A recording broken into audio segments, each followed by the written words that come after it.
Kontribusyon ng mga guro sa lipunan, kinilala ni Pangulong Bongbong Marcos sa pagdiriwang ng National Teachers Day. Not only will the schools not work without teachers, the community will not function without you.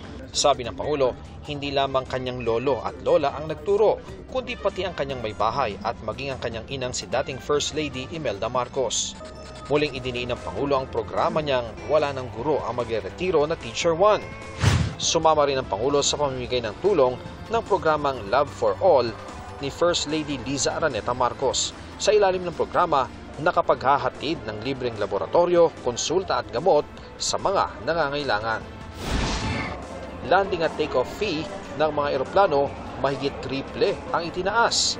Para sa mga malalaking eroplano na may bigat na 100,000 kilos pataas, halimbawa, ang singil para sa landing at take-off fee ng mga international flight tataas ng $1,794 mula sa 557.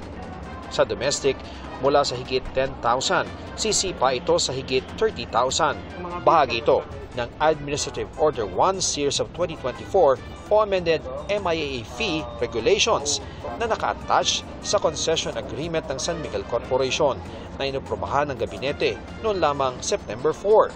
Pero sabi ng Airline Operators Council, mabigat ito sa operational cost ng mga airline. Kaya hindi raw malayong may mga airline na maghain ng petisyon sa Civil Aeronautics Board para sa taas singil ng pamasahe. Hindi lang airline na apektado sa mga taas singil, pati mga pasaherong paparada ng kanilang mga sasakyan. Effective October 1, ang unang 2 oras mula 40 magiging 50 pesos na, 25 pesos na dagdag sa succeeding hour. Pero kung iiwan mo ang kotse ng 24 oras sa parking lot, 1,200 pesos na. Kung motorsiklo, 480 at kung bus, 2,400. Sabi ng concessionaire na Nunaia Infra Corporation o NNIC, ito'y para lumuwag ang parking lot. Mura daw kasi ang parking fee kumpara sa mga kalapit na establishments, kaya marami raw ang pumaparada doon kahit wala namang pakay sa airport.